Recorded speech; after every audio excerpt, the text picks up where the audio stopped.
Hello and welcome to the ROKER Report podcast in association with Sunderland Community Soup Kitchen. My name's Rich Spate and I'm joined today down the line, first of all, by Martin Walness from Australia. How are you doing, Martin? I'm top of the world, Rich. Nothing better than opening day 3 points to get the season off to a good start, is it? No, it's absolutely brilliant. A fantastic start to the campaign. We're also joined this morning from the northeast by Nick Barnes, BBC Radio Newcastle's Sunderland commentator. How are you this morning, Nick? Echo everything Martin's just said. Yeah, you can't get a better start to the weekend than opening the season with a win. What was it like to be back in the stadium with over 30,000 supporters there? It sounded fantastic down the stream and on your commentary, but what was it like to actually be there? Brilliant. Right from the moment of arriving around lunchtime, last season you'd arrive and it was ghostly. It was a real ghost town. Tumbleweed blowing across the car park and very, very few people around and just the signs of decay, if you like. But this weekend, just great. The cafe open, ROKER End Cafe, people arriving, as they used to do several hours before kick-off, and just a general buzz around the outside of the stadium.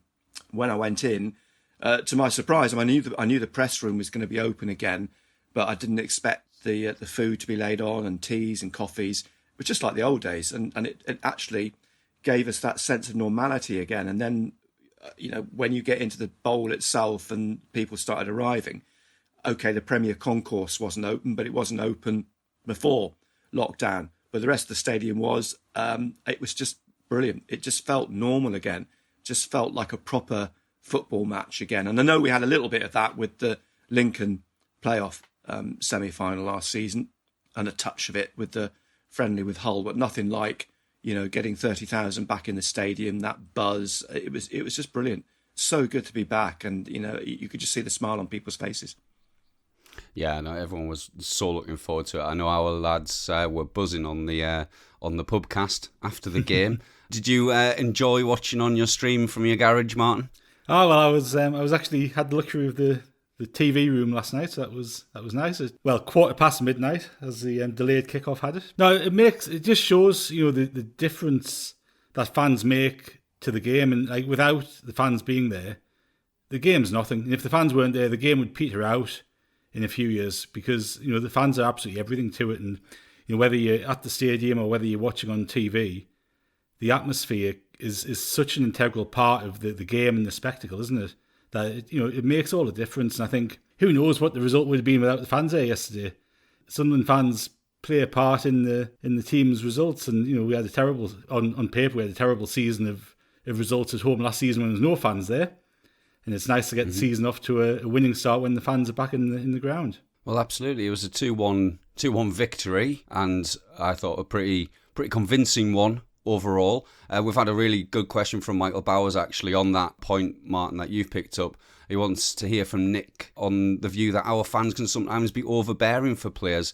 Personally, he thought it was class being back, and to put it into context, like Martin said, we lost 6 times at home, 3 times as many as the 18-19 or 19-20 combined, which was one in both seasons. Do you think it had a big effect on the performance, Nick? It's an interesting one because there's been a lot of talk about this. It's been talked about for the last 2 or 3 seasons. Always at some point it rears its head and people talk about expectations and are the players under pressure playing at the Stadium of Light? Well, it's come up again in this last couple of weeks as well. Lyndon Gooch touched on it actually after the game yesterday. I spoke to Dan Neil about it actually earlier in pre-season about, being a young player, 18, 19, or he's 19 now, and how he will feel about running out in front of 25, 30,000 people and being, a Sunderland player. Does that have a heavy bearing on him? But he, unequivocally said, look, I know exactly what the expectations are. I used to stand on the terrace myself. I know what the demands on the players are because I've demanded from them, if you like. I think it was interesting yesterday that the early goal from Wigan, and we've known in the past that's when a crowd can suddenly turn on you. They didn't yesterday, and admittedly it was a quick response from Sunderland to get back in the game, and that clearly does help the situation. But they were right behind the team yesterday, and is that partly because nobody's been in the stadium for 18 months? Possibly. But I think also, if the team's delivering in terms of, the football on the pitch, they will get behind you. And I think that's the bottom line. I think, that the buck in a way does stop with the players. If they're doing it, if they're putting in the effort, and you can clearly see they're trying, then the crowd will be with them. And there was a lot of that yesterday because, I did think Sunderland were the better team, and I think they could have won the game a lot more comfortably than they did in the end with the chances that they had. But in the stages of the game later on, when it was starting to get a little bit sort of, you could clearly see players were tiring and it was just starting to get a bit scrappy. Everyone stuck with it. It was great, and I think there's a real positive from this opening win now. It's put everybody in a very good mood. It maybe sort of will, quieten down the sort of criticism that the club's been getting over the last week or two with no signings coming in, and all the fears that people had of Wigan turning up with the 3 former Sunderland players and turning Sunderland over. Well, that didn't happen. That didn't materialise. I didn't think it was going to, and it didn't. Sunderland showed a great deal of professionalism in the win yesterday, and and going back to that pressure on the players. Look, if they win games at home, there won't be any pressure on them. They'll create their own pressure to keep on winning, and that's no bad thing. Absolutely. And so, Martin, let's turn to that performance then, because I thought it was really impressive. I thought it was one of the most kind of controlled and flowing performances that I've seen from Sunderland for the last 3 years in League One. What was your take on like the overall style of play and the way they approached the game, Mark? I think after the first 10 or 15 minutes, I would completely agree with you. I think that first 10 or 15 minutes, we were kind of watching, and you wouldn't have been surprised if Wigan scored, and obviously they went on to get the goal, didn't they? And they looked as if they were kind of cutting through us with ease, and we just looked a little bit unsettled, which is completely to be expected, isn't it? At the start of a season when you've got a bit of a makeshift defence in some respects. A 17-year-old beast of a person playing at centre half, which obviously we'll have a chat about. But I thought after that goal, and I think as Nick pointed out, getting that early equaliser, or that quick equaliser, played a massive part in the game, because who knows how the game would have panned out if we'd gone for a 20-minute spell without getting the equaliser. But after that penalty from McGeady, that was one of the most complete, organised and exciting team performances that I've seen us play for an awful long time. I was thinking about it earlier, it's that risk appetite that we've got, and we've had a couple of managers over the past few seasons, certainly in Phil Parkinson, but also Jack Ross as well, where they were quite risk averse and they wanted to keep the game tight and they wanted to try to sneak something out of it and control it. And Johnson, yesterday, he talked about it, didn't he, when he first came in, about playing this exciting football, and we never really saw it last season. And I was watching out for it yesterday, and we got it in spades. It was a really vibrant, exciting performance, and they were taking risks and they were going for it, and we just wanted to attack, and it was a really pleasing start to the season. And as Nick said earlier as well, like that result, to me it's more than 3 points, because it gets the whole. Yesterday was the start, or Saturday was the start of the real start of the new era. I think we've had a few months of them trying to figure things out in the background and do that, but Johnson was constrained by the players he had, and they were by and large Parkinson's players, weren't they? And to get that new era off to a good start yesterday, you get the 3 points, but you've got that little bit of momentum now. We've got that belief that we don't need a left back in by tomorrow. We'll be all right for a few weeks, and you just get that little bit of belief in the players and in the fans, and that the momentum that can build over the next few weeks when we do get those players in, which undoubtedly we will. They're coming into a side that's got a bit of something going. To me, that's a massive result on Saturday. Massive. Mm-hmm. Yeah, and I think one of the interesting things that you were talking about there, and that Nick actually you were talking about with Lee Johnson after the game yesterday, was that high risk, high reward element of the performance. What changes do you think had been made in terms of the starting lineup, possibly, or this implementation of philosophy that kind of resulted in that high risk, high reward. There was a clear change in approach from what we've seen, as Mark said. Was it having Luke O'Nien in midfield? Was that one of the key elements of driving that? I think there's a number of things. I think, clearly it's been a change in personnel in certain areas, but then, you look at the front three. Ross Stewart was here last season, McGeady was here last season, Gooch was here last season. I just going back to what Martin was saying, I echo everything he said, and I think, that first 15 minutes was interesting because Wigan clearly targeted Dan Neil, and that was working to a certain extent, and it did expose the weakness, if you like, of having Dan Neil at left back at the minute. But to his credit, and I think to McGeady's credit as well, who sort of, I think he realised that, what was happening and started to sort of track back a bit more and protect Dan Neil. Neil grew into the game, and I think Martin's right. I mean, Lee Johnson said weeks ago he could be 3-4 weeks into the season without his first choice back four. And, that may well still be the case. But I think, Martin's right. For the time being, they're fairly, I think, safe, if you like, with Neil, Doyle, Flanagan and Winchester. Yeah, there are frailties there without question. But on the whole, I think, we can feel, fairly secure that they can see things through for the time being. But going back to your question, yeah, I think that the change is that Doyle, for starters, loves to come out from the back. His passing is fantastic. So that's one big bonus in getting a player like Callum Doyle. I mean, it's incredible he's only 17, because his range of passing yesterday was brilliant. So that pushes them up the field for a starter. Winchester, we know, likes to get forwards. Neil does as well. That's his natural game in midfield. Luke O'Nien going into that midfield position, I think, does make a difference. He threw himself into it. Yeah, there's always the danger he's going to get booked because he throws himself into challenges. But he's forward thinking. He wants to get the ball forwards. We know with McGeady and Gooch, that's what they're going to want to do as well in Embleton. Gooch, I agree with Lee Johnson, probably had one of his best games in a Sunderland shirt yesterday. I don't know what he said to him over the summer, but he's clearly worked with him because Gooch's game has changed slightly in the way that he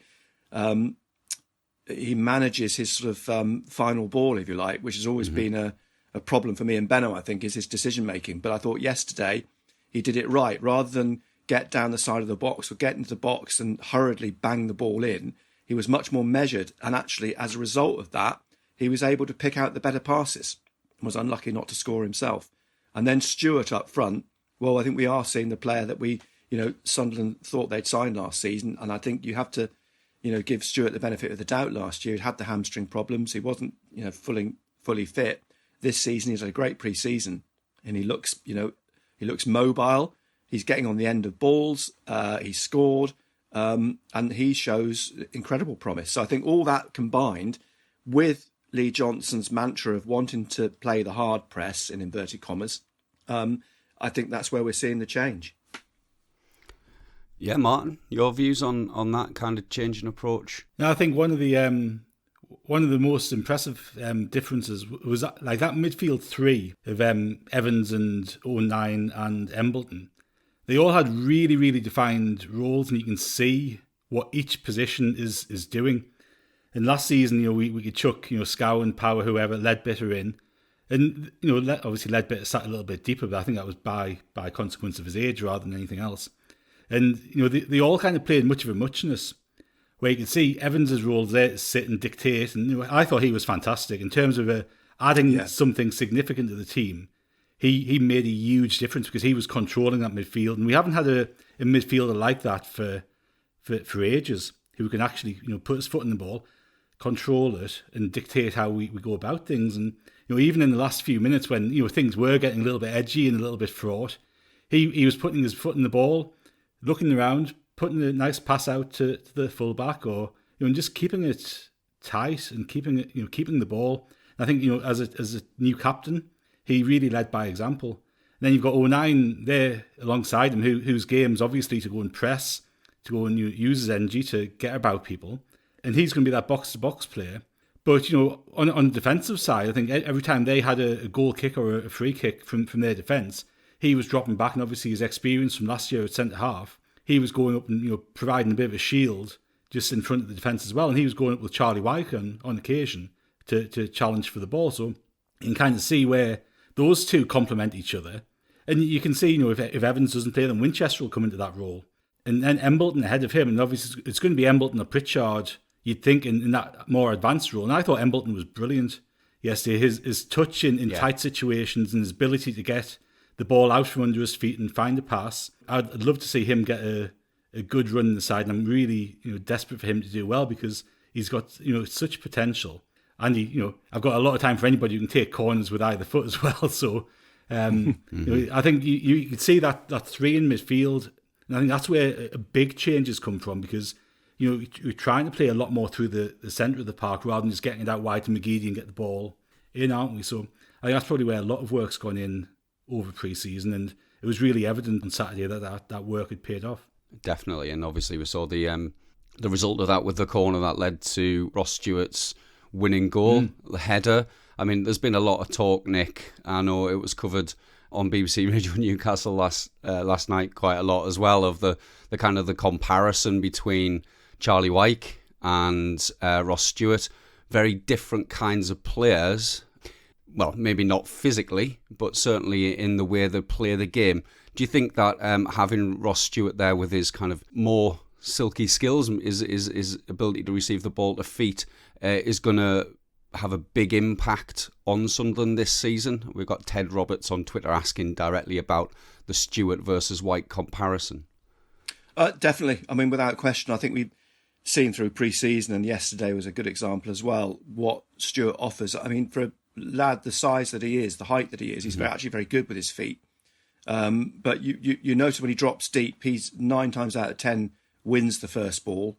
He's able to lay it off, and he's got the athleticism to get up into the penalty area then. Clearly he's good with his head. That would be his prime sort of asset, if you like, because of his height. But he, the age that he is, the willingness he's got to run, his ability to hold up the ball, his ability to lay the ball off.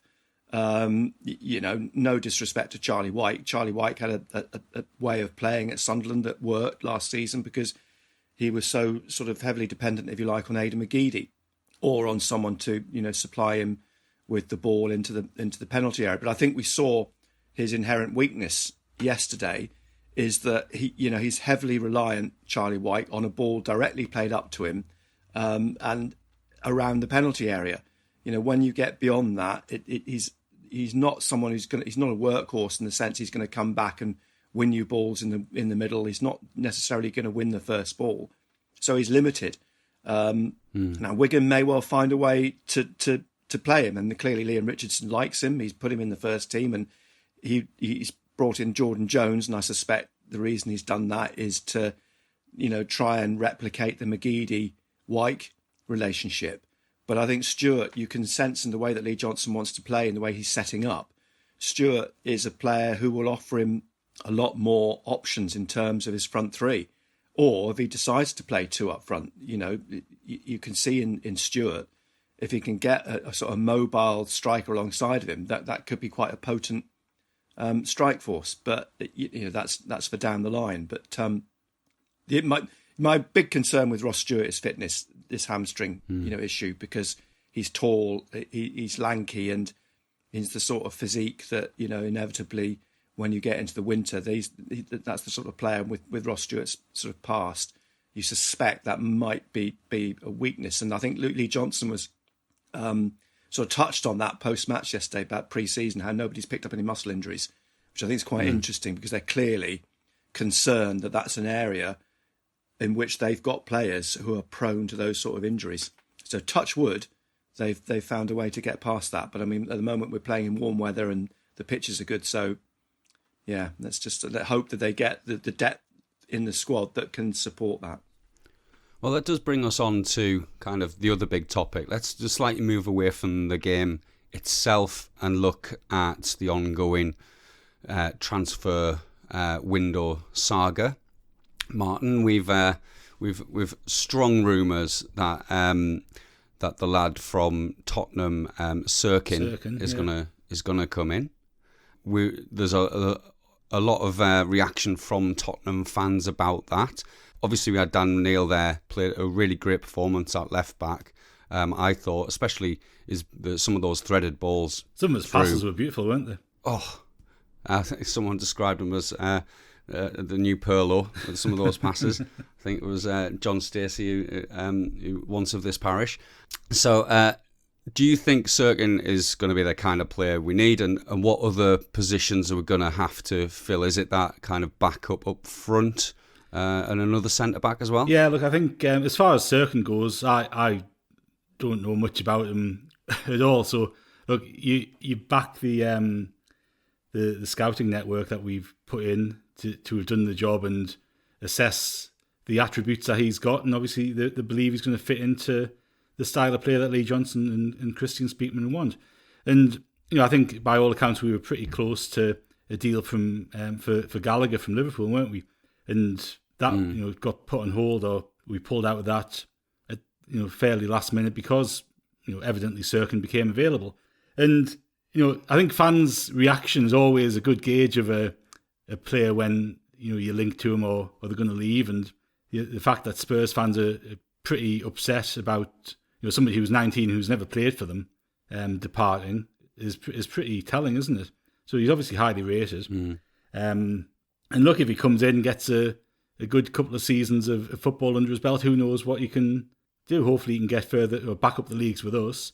And if he doesn't go up with us, if he plays well and does the right thing, then he'll get back up there on his own accord, won't he? So I think fullbacks are evidently obviously a key position that we need to strengthen, aren't they? I can't imagine we're going to go through the season with Dan Neil and Winchester at fullback, although I think we'll be all right as we said earlier, we'll be all right for the next few weeks, but I wouldn't fancy playing until January transfer window with the two of them at fullback. So I think you've got those two positions which are going to be very high up the list of priorities for them. And then, you're looking at the backup striker, and is that Will Grigg? I think it would be a big punt for him for the answer to be yes on that. It would have to be a big change of fortunes for Grigg, wouldn't it? But we have got somebody, but he's a very different player to Ross Stewart. And if you're building a team, as we talked about earlier with the midfield, Nick said, talked about Callum Doyle bringing the ball out, and that added an awful lot to our play. And Stewart dropping off and coming to get the ball and linking up play really well. That spine is really starting to become quite strong, or looks as if it could be quite strong. So we need a similar player to Stewart. If we're going to play that way, I think we need a similar player to Stewart to step in if he's injured, which, I think the odds on him going and playing 46 games this season are pretty long, aren't they? So I think we'll be looking for another striker. I think, you look at Doyle and Flanagan and Bailey Wright, and it'd be an awful lot to ask for Doyle to play the full season, wouldn't it? At his age, he's going to need to come out at some point. So another centre half's going to be on the list, surely. And I must admit, I'd like to see another goalkeeper. I think the question mark about yesterday's performance is Burge, and he didn't do anything wrong, but it's those shots that come at him and they come off him, and it's pot luck where they go to. And yesterday, on Saturday, we were fortunate that they fell to our defenders, but on another day they fall to a forward's foot and we're 1-0 down. So I think if we've got aspirations of building a side that can climb the league with us and go into the Championship, you've got to look at either another goalkeeper, whether that's Patterson getting a chance, which I think he'll get a chance on Tuesday in the cup game, or we look at another goalkeeper altogether if they don't think Patterson's ready for a prolonged spell in the first team at present. Yes, obviously we brought in Carney from Man United over the summer as well, so there's another option there. We had a specific question, Nick, on Twitter from Glenn about the Dennis Cirkin transfer. Do we know, is it true? Is it all the rumours you're hearing behind the scenes? And he's saying because he was playing for Spurs under 23s yesterday. So it's an interesting one. I mean, yeah, it's interesting because Lee Johnson, quite specifically wouldn't talk about it on Friday when he was asked about it, because he does toe that line that he's with another club, so it'd be unprofessional to do so. But sometimes when you do see rumours on social media or wherever that are stronger than others, and that there's clearly something to it, and certainly if you judge it by the Tottenham end as well, as you said, Tottenham fans are up in arms about the possibility of Cirkin leaving. So it does look as though, at their end, they've been alerted to the fact that he could be on the move. So I think there is something in it, and it fits the profile of player they're looking for, young, fullback, potential. So yes, I think there is something in it. But I think, we've been there so many times before with players that are linked and then nothing happens. And I mean, my feeling about the next few weeks is they will get players in. I think I agree with Martin. You know, I think they will get, you know, more players in. Numbers may be questionable. I mean, I think everybody would agree we probably need 3 more fullbacks, if not 4. We don't know what the Denver Hume situation is yet. That's gone quiet, and it was meant to be yesterday that Lee Johnson had given the deadline, but nothing's been said. I agree we need a centre-back. I agree we need someone else alongside or with Stewart, you know, for support. And probably arguably another goalkeeper. So, you know, on the whole, I think everybody's pretty much in agreement with all of that. But that then becomes a big ask to get that number of players in the next few weeks. So we'll probably have to settle for sort of half that number, but there still will be bodies in. But, you know, I've said all along through pre-season, you know, that the first 11 that they've got at the minute is good enough. There's no question. And I thought they'd be good enough yesterday. And the concern is the strength in depth. And we've got to remember too, there are under 23s to step up. You know, Ollie Younger didn't even make it onto the bench yesterday. So there are players that, you know, are in the academy already who've been playing through pre-season. Ellis Taylor was another one who's impressed me in the games that he's played in pre-season. So they've got backup, but not enough if you're going to play a 46-game league season, whatever number of games they play in the League Cup, but then the trophy games as well. So, yeah, there'll be a lot of management to do of the squad, but in essence, you know, we've got the foundations, and yesterday's game, I think, proved that. Well, let's move on to look at Tuesday in the League Cup. Martin, we've got obviously Port Vale away, and an opportunity. I picked up from the end of Lyndon Gooch's post-match interview that maybe he won't be featuring. He was talking about others who were on the bench who need some minutes. So is that entirely what we're expecting? We're expecting a very different 11 down at Vale Park in midweek? I would expect so. I think you look at anybody in that first 11 who might have a question mark over fitness, and Corey Evans has come with a bit of a reputation from Blackburn about injuries, and we've talked about Ross Stewart's hamstrings and stuff like that. So anybody like that, you're not going to risk, are you? Especially with such a small squad that we have at the minute. And it's a great opportunity to give a few lads a run out who've probably never played a first team game. The likes of Ellis Taylor, the likes of Patterson. I think giving them a good chance, and it's their opportunity to stake their claim and show Lee Johnson he doesn't need to go out and buy another goalkeeper, or doesn't need to go out and buy another forward, because we've got players there. I think the likes of Will Grigg come in. If he scores 2 or 3 goals, then it's for everybody's benefit, isn't it? So yeah, I would expect. I wouldn't say that many players who played on Saturday starting the game. Actually, you're not going to risk Winchester or Dan Neil. Sorry, you wouldn't have thought, would you? Because you don't want to have another selection problem for fullback for the MK Dons game. So it'll be interesting to see the team picks. But I wouldn't be surprised if it was 9 to 10 changes. So do you expect something similar, Nick, in terms of wholesale changes, or a little bit of kind of continuity as well?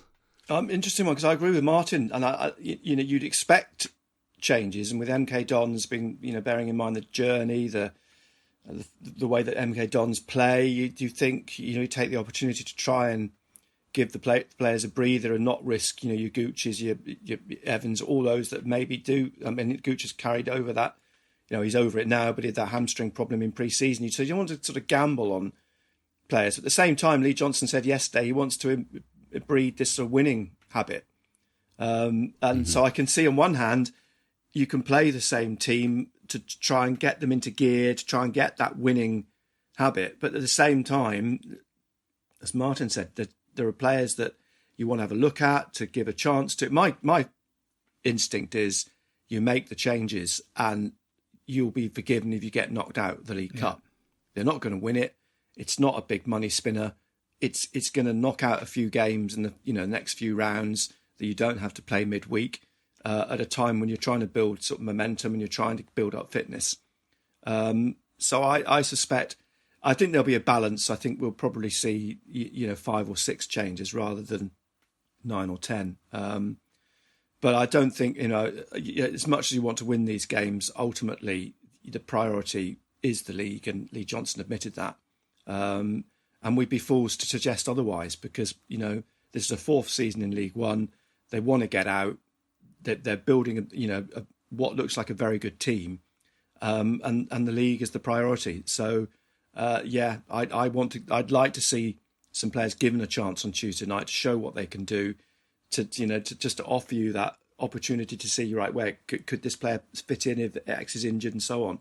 So, I'd expect changes, despite what Lee Johnson said after the game yesterday. You've got people like Bailey Wright, who needs a game. You've got Pritchard, who needs some football. You've got Will Grigg, who needs some football. So we're not talking about chucking a load of kids in. There's still some good players to come in. And they need minutes, because the chances are they're going to be needed over the next few weeks as well. Yeah, that's a really good point. And I mean, I was over at Tranmere the other week, saw a lot of the young players play, and I don't think it would be inappropriate to throw them in against a League Two team, because they coped very, very well against Tranmere. I thought they were reasonably comfortable across the park. I don't think it would be a massive gamble. I mean, I'm a fan of the League Cup. I like a little League Cup run early in the season. I think it helps to kind of add a little bit of confidence, especially if you play a higher tier side at some point. But certainly the trophy and the League Cup are not necessarily going to be anyone's priorities this season. So final thoughts really from you, Nick, on the season ahead, because obviously we've had one game. There's great optimism. Do you think that it's worth us getting a little bit carried away, or and where you at this point very early expect us to finish? I have to admit, I had a bet, which is very much unlike me, yesterday on us going up. Just before the match started, I went on Sky Bet and put a tenner on us going up at 2-1. Do you think those are good odds, and we do stand a really good chance? I think on the evidence of pre-season, and certainly on the evidence of the game against Wigan, Sunderland will be there or thereabouts. I think they've got the foundations of a good squad. Clearly, they need some more bodies in. But I actually made a prediction on Total Sport in the week that they'd finish third, because I think Rotherham and Ipswich arguably stronger. Rotherham with their experience, Ipswich a number of players they've brought in, and an experienced manager in Paul Cook. But I don't think there'll be a lot in it. I think Sunderland will definitely be on the cusp.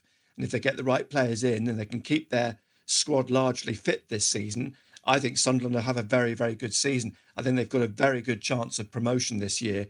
But again, I think it is going to be tight, because there's a lot of big clubs in the division this season, and a lot of clubs that spent quite a bit of money and strengthen their squads, as we've seen with the likes of Sheffield Wednesday bringing in 12 players, and we saw Wigan bringing in 9. So it's going to be difficult, but I remain optimistic. I've liked what I've seen in pre-season. I liked a lot what I saw against Wigan, and I think the team will only get better. Well, brilliant. I think that's a fantastic place to end. Thanks for your time this morning, Nick, and thank you as well, Martin. Thanks for listening. Ta-ra.